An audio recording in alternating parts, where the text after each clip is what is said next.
Beleza. Agora que a gente falou sobre o A estrela, né? Então, o A estrela, basicamente, você tem que ter o grafo na mão. Se você tiver o grafo na mão, você aplica o A estrela e aí você acha o caminho mínimo. Só que assim, primeiro você tem que gerar um grafo. É, a gente tem que achar o grafo que representa o mapa, né? Geralmente a gente considera o robô como sendo pontual, isso é uma coisa que eu já tinha falado, né? E esse assumption aqui ele não é muito absurdo, porque você pode simplesmente, se o seu robô tiver dimensão, que sempre vai ter, né? Você pode simplesmente pegar a dimensão do seu robô e jogar para os obstáculos, engordando os obstáculos, né? Então, isso tranquilo.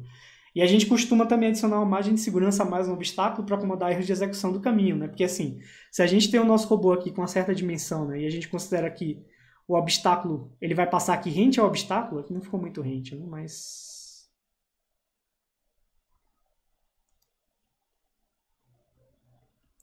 se a gente pensa aqui que ele vai passar coladinho no obstáculo, né? Isso provavelmente vai dar problema na hora da execução, porque o controle nunca é perfeito, né? Sempre o robô ele vai variar um pouquinho, ele não vai conseguir seguir perfeitamente o que a gente está pedindo, você vai ter erro na estimativa de estado também, etc, etc. Então, para poder acomodar esses erros de execução, a gente, em geral, dá uma engordadinha ainda mais no obstáculo para ter uma margem de segurança. E é necessário reconstruir o grafo, né, se o ambiente for dinâmico. Então, se um ambiente envolver pessoas ou outros robôs que estão se movendo, como no caso do futebol de robôs, por exemplo, né, que os robôs eles ficam se movendo, então você tem que reconstruir esse grafo novamente a cada instante de tempo para poder replanejar, né, porque os seus obstáculos mudaram de lugar.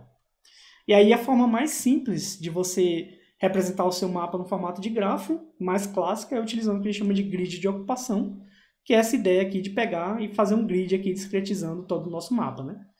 É uma ideia que funciona bem na prática, para falar a verdade. O problema é só que, às vezes, você tem que ter um grid muito refinado para poder pegar tudo que você quer, né? Porque na hora que você discretizou, naturalmente você perdeu precisão, né? Tipo, não sei se vocês lembram, mas no contínuo, esse nosso pedaço aqui do obstáculo, ele não era tão grande assim, né? Então percebe que aqui acabou ficando mais fino do que deveria ser esse corredor. E às vezes, se você tiver um corredor muito fino, pode ser que na hora que você discretizar, você simplesmente não consiga enxergar esse corredor muito fino, e aí um caminho que existia no contínuo deixa de existir no discreto, né? E aí, por conta disso, às vezes não é tão útil assim utilizar essa ideia de grid de ocupação. E às vezes também um outro problema é que você tem que refinar para poder pegar todos os detalhes do seu mapa, mas isso às vezes acaba gerando muitos nós, e aí você buscar um caminho num gráfico que tem muitos nós tem um custo computacional também muito alto, né? Então, nem sempre é tão fácil de se utilizar. Uma coisa também que se faz é quando você trabalha com grid de ocupação, geralmente você não constrói o grafo explicitamente utilizando aquelas ideias lá de matriz de adjacência ou lista de adjacências. Por quê? Porque você não precisa, né? Esse grafo ele meio que já está subentendido. Você simplesmente precisa dessa grade e você sabe quem são os vizinhos para cada um dos pontos dessa grade, né? Você sabe que se você pegar esse ponto aqui na grade, se for 4 conectados vizinhos é o cima, esquerda, baixo e direita. Se for 8 conectados, você também inclui as diagonais, né? Então você não precisa montar esse grafo com a lista de adjacências, porque você já tem um grafo subentendido. E na prática, montar um grafo com um grid razoavelmente grande tem um custo de memória bem grande, né? Então não é uma coisa muito interessante mesmo a se fazer.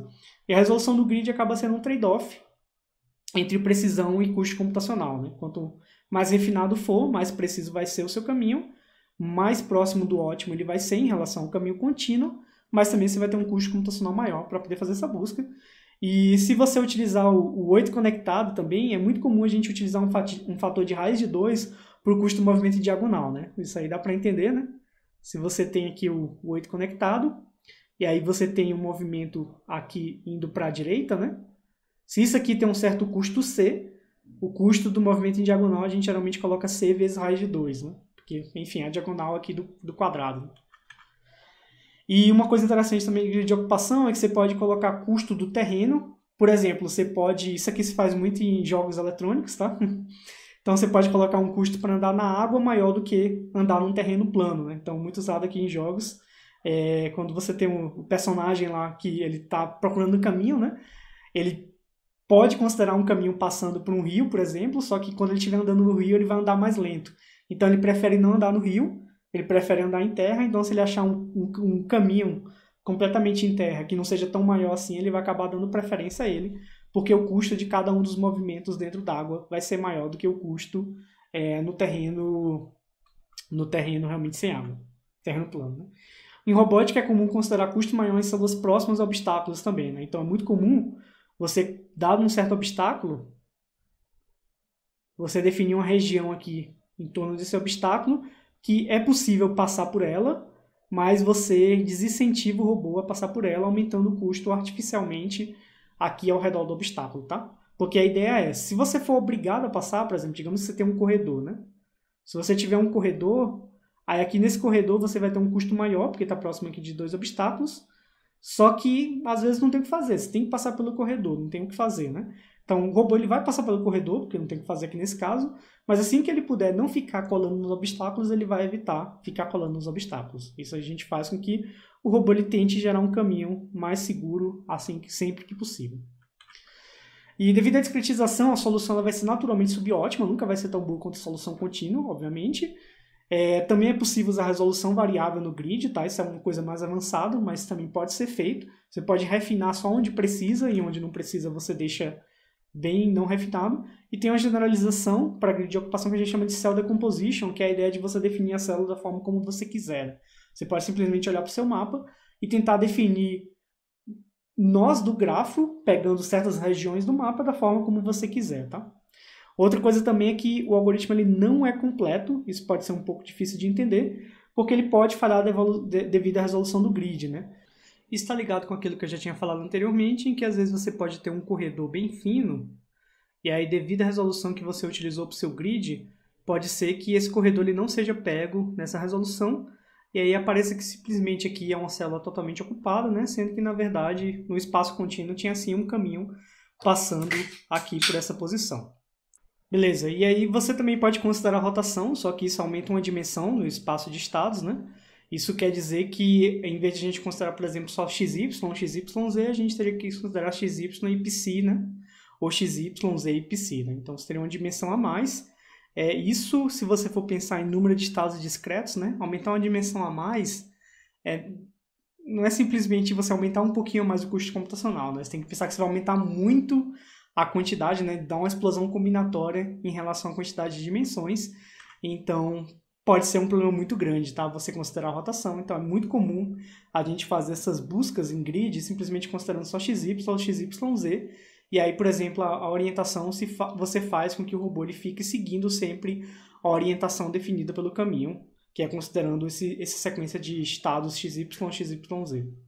E para a robótica, a pior desvantagem é a geração de rotações que são bruscas, porque geralmente se gera quinas, né, quando você trabalha com grid de ocupação. São casos em que, por exemplo, o robô está vindo aqui nessa direção, e aí aqui você escolhe uma diagonal, e isso gera uma quina aqui nessa posição. Isso é muito problema, principalmente quando você está trabalhando com robôs que a gente chama de diferenciais, que são robôs que só têm 2 rodinhas, e eles têm que ficar se reorientando, né, para poder seguir uma certa direção, mesmo com um carro, né? Um carro também ele não é um tipo de veículo que ele muda de direção muito facilmente. Só que para drone não pega tanto assim, tá? Não pega tanto. Não estou dizendo que não é que não pegue nada, ainda é ruim, porque o drone naquela posição ele tem que desacelerar e acelerar numa outra direção. Seria melhor se a sua trajetória fosse mais suave, mas assim, não pega tão feio quanto pegaria para um robô que funciona por tração diferencial. Um outro tipo de forma de você gerar grafo é o que a gente chama de Probabilistic Roadmap. Isso é uma técnica também muito conhecida de planejamento de caminho, e que a ideia é muito simples assim. Simplesmente, em vez de você ficar transformando isso aqui num grid, você amostra vários pontos aqui aleatoriamente, tá? Então você amostra aleatoriamente do espaço, e é claro, alguns pontos provavelmente vão cair dentro de obstáculos. Os pontos que caem dentro de obstáculos, você simplesmente ignora eles, tá? Você joga eles fora e pode amostrar mais pontos até dar uma certa quantidade desejada de pontos, por exemplo, 1000 pontos, né? Quero 1000 pontos válidos aqui dentro do meu mapa, e eu vou amostrando até conseguir 1000 pontos. E aí descarta as amostras que caem dentro de obstáculos, né? E aí você adiciona os nós inicial e objetivo a esse grafo. E aí você liga vértices que possuem visibilidade. Visibilidade é simplesmente existir um segmento de reta envolvendo esses 2 vértices que não passa por nenhum obstáculo, tá? Então isso que a gente diz ter visibilidade. E aí determinar o menor caminho utilizando a estrela, tá? Então é bem simples. É um método baseado em amostragem. Da próxima sessão, né, vão ser os tais dos métodos baseados em amostragem. O Probabilistic Roadmap, que também é chamado de PRM, ele é um deles, tá? Então esse aqui eu já estou me adiantando nos métodos baseados em amostragem, é porque esse método PRM ele acaba envolvendo as duas coisas, né? Ele tanto é um método baseado em amostragem, porque ele gera essas amostras aleatoriamente para montar o grafo, quanto também ele utiliza a estrela, né? Ele utiliza busca em grafo para achar o caminho. Então ele é meio que um misto das duas coisas. Ele é subótimo devido à amostragem, isso é bem óbvio, né? E o caminho, uma coisa que é meio irritante assim dele, né, que o caminho é diferente a cada execução. Então, se você reamostrar de novo os pontos, vai dar um caminho diferente, e isso faz com que seja um algoritmo não determinístico, né? Dependendo do seu tipo de problema, se for um problema que você tem que ficar replanejando, né, ao longo do tempo, e esse replanejamento ele envolva amostrar de novo os pontos no espaço, isso pode ser muito inconveniente, porque você pode ficar achando um caminho muito diferente de um frame para o outro, né? De um planejamento para o outro, né? E aí seu robô está vendo numa certa direção aqui, porque você achou um caminho fazendo assim, e aí você andou um pouquinho e foi replanejar. E aí pode ser que agora ele encontre um caminho totalmente diferente passando por um outro lugar, né? Isso às vezes é muito inconveniente. O número de amostras determina um trade-off entre precisão e custo computacional, né? Então quanto mais amostras daquela, melhor a precisão, mas também maior o custo computacional. E aí você tem que ver o que é que dá certo para o problema que você está rodando, né?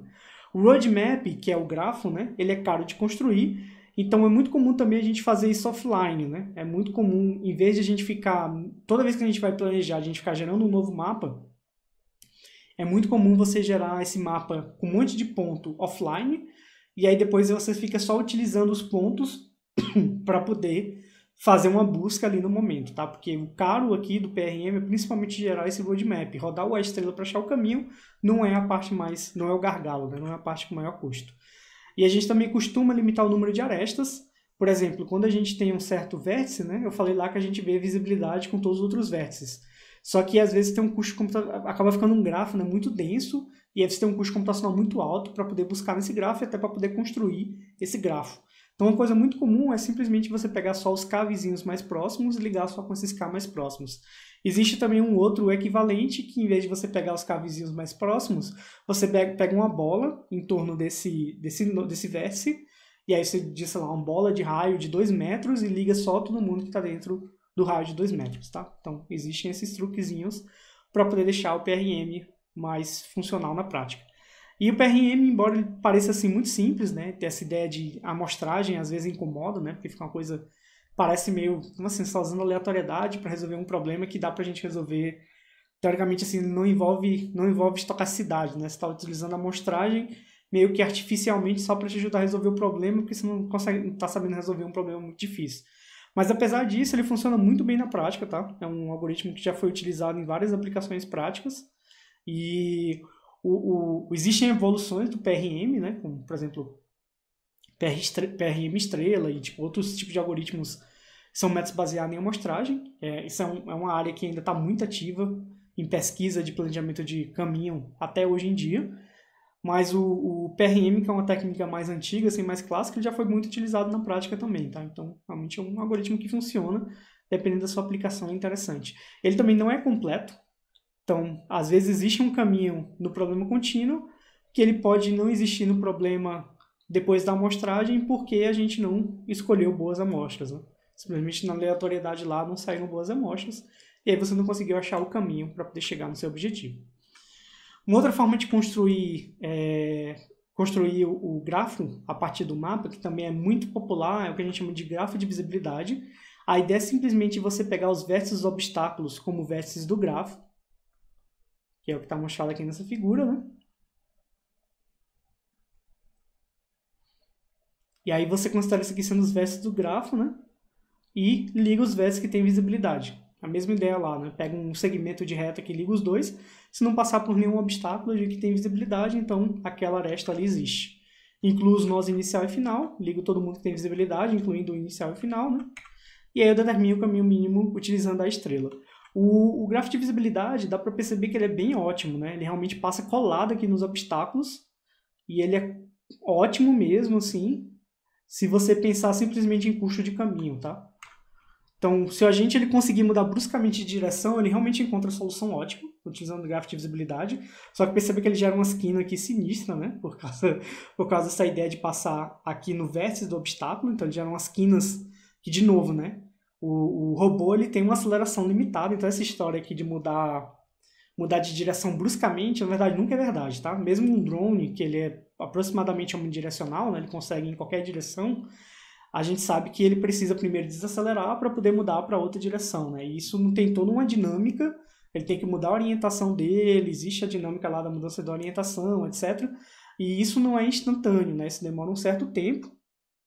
Ele precisa, aqui no caso, ele tem que desacelerar, né? Tem que perder velocidade para poder ir na outra direção. E o drone ele tem limite, né? De quanto que ele consegue desacelerar e quanto que ele consegue acelerar. Então, na prática, um drone não consegue fazer isso. Na verdade, nenhum robô consegue fazer isso, né? Porque qualquer veículo ele vai ter, qualquer robô, qualquer veículo, ele vai ter um limite de aceleração, né? Então, isso na prática é impossível. Mas se o nosso agente teoricamente conseguisse fazer isso, a gente poderia dizer que essa é a solução ótima, tá? Em termos de distância, de custo de caminho, de distância mesmo, comprimento, né? Isso ele consegue realmente achar a solução ótima, só que é uma solução ótima que a gente sabe que não é implementável na prática, né? O custo computacional para construir o grafo de visibilidade é alto, tá? Então, de novo, o custo aqui, o caro é construir o grafo, o mapa, né? Então, ele costuma ser feito offline, só que existe um truque que é bem interessante, que é você ir construindo, isso é um truque que é muito utilizado também na prática, é você ir construindo o grafo de visibilidade só à medida que você vai precisando. Então você vai rodando a estrela e você só constrói um pedaço do grafo de visibilidade que a estrela precisa no momento. O restante que você não precisa, você não tenta construir. Isso faz com que o grafo de visibilidade fique bem mais eficiente e existem implementações, por exemplo, na Ita Android a gente usa grafo de visibilidade em um dos planejamentos que a gente faz, né? Uma das categorias. E isso funciona muito bem na prática. Se você faz com esse truque de construir só a medida que precisa, em geral você consegue construir o grafo de visibilidade online, tá? Rodando em tempo real. Claro, depende do tamanho do seu mapa também, né? Se tiver um mapa muito grande, você não vai conseguir do mesmo jeito, mesmo fazendo esse truque, porque o custo ainda vai ser muito alto. Mas se o mapa não é tão complexo, geralmente, se você fizer esse esquema de construir a medida que precisa, realmente dá certo, tá? Você consegue rodar online, consegue construir online o grafo de visibilidade e rodar o algoritmo em tempo real. Outra desvantagem muito grande do Visibility Graph é que ele cola muito nos obstáculos, né? Então ele cola totalmente aqui no obstáculo. E isso é uma coisa que é uma crítica muito forte ao grafo de visibilidade, porque embora a gente saiba que esse caminho é ótimo, né? Ele é muito arriscado, né? Ele tem uma chance muito grande de bater nos obstáculos. E aí um esquema que se faz é basicamente aumentar a margem de segurança, né? Então você vai e dá mais margem de segurança. Isso é o jeito simples e que funciona bem na prática para poder resolver esse problema de ele colar nos obstáculos, tá? Então, algo que é muito feito também é você pegar o obstáculo e engordar ainda mais para poder dar essa margem de segurança, dado que você sabe que o grafo de visibilidade naturalmente vai colar nos obstáculos.